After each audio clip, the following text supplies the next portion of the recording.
ਬਿਸਮਿਲ੍ਲਾਹਿਰਰਹਿਮਾਨਿਰਰਹੀਮ। अस्सलाम वालेकुम ਦੋਸਤੋ, ਤੁਸੀਂ ਦੇਖਦੇ ਪਏ ਹੋ ਲੁੱਡਨ ਪੰਜਾਬ ਟੀਵੀ। ਜਨਾਬ ਵੀਰਾਂ ਵਾਸਤੇ, ਦੋਸਤਾਂ ਵਾਸਤੇ, ਭਰਾਵਾਂ ਵਾਸਤੇ ਵਾਇਸ ਸਬਸਕ੍ਰਾਈਬਰ ਵੀਡੀਓ ਲੈ ਕੇ ਆਏ ਆ ਜਨਾਬ। ਇਨਸ਼ਾਅੱਲਾ ਅੱਲਾ ਦੇ ਫਜ਼ਲੋ ਕਰਮ ਨਾਲ ਇਨਸ਼ਾਅੱਲਾ ਲੋਡ ਕਰਾਵਾਂਗੇ। ਮੇਰੇ ਵੀਰ ਨੇ ਬਹੁਤ ਅੱਛੇ, ਮੇਰੇ ਪਿਆਰੇ ਭਾਈ ਨੇ ਗੁਜਰਾਤ ਤੋਂ, ਉਹਨਾਂ ਜਨਾਬ ਇਹ ਗਾਂ ਖਰੀਦ ਕੀਤੀ। ਉਹ ਜਨਾਬ ਵੀਰਾਂ ਨੂੰ ਲੋਡਿੰਗ ਵਿਖਾਣੇ ਆ। ਭਾਈ ਸ਼ੌਕਤ ਸਾਹਿਬ ਨੇ ਗੁਜਰਾਤ ਤੋਂ, ਉਹਨਾਂ ਨੇ ਖਰੀਦ ਕੀਤੀ ਜਨਾਬ। ਔਨਲਾਈਨ ਹੀ ਇਹ ਜਾ ਰਹੀ, ਉਹਨਾਂ ਨੇ ਪੇਮੈਂਟ ਭੇਜਤੀ ਸੀ ਤੇ ਇਹ ਜਨਾਬ ਜਾ ਰਹੀ है। अल्लाह पाक उन्होंने नसीब करे, अल्लाह पाक उन्होंने लैनियाँ करे, उन्होंने बख्तां च करे और अल्लाह पाक उन्होंने चुंगरी नसीब करे। और जिस मकसद वास्ते उन्होंने लई है अल्लाह पाक वो मकसद उन्होंने पूरा करे। रमज़ान शरीफ के रोज़े रखने वास्ते जनाब उन्होंने लई है, अल्लाह पाक उन्होंने नसीब च करे तो अल्लाह पाक इनका दुध है जिहड़ा उन्होंने पीना नसीब करे, उन्होंने बख्तां नाल रलावे। यह मगर जनाब अच्छा है माशाअल्लाह।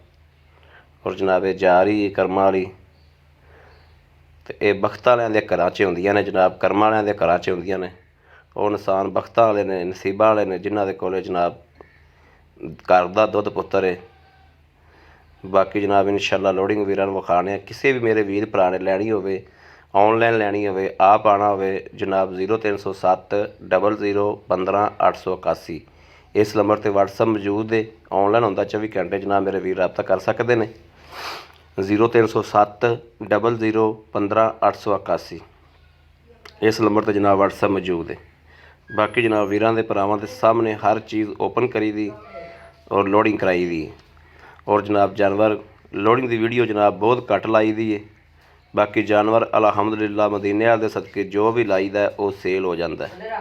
यह जनाब मेरे वीर वेखते पे इंशाअल्लाह वीरां दे सामने हर चीज़ चो के हवाना खाली करके जनाब लोड करावन लगे।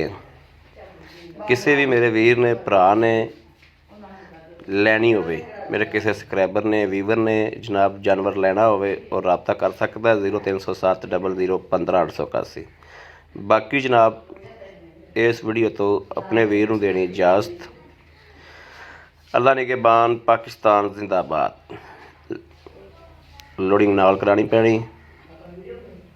बाकी जनाब अल्लाह दे सपुर्द। अल्लाह हाफिज़।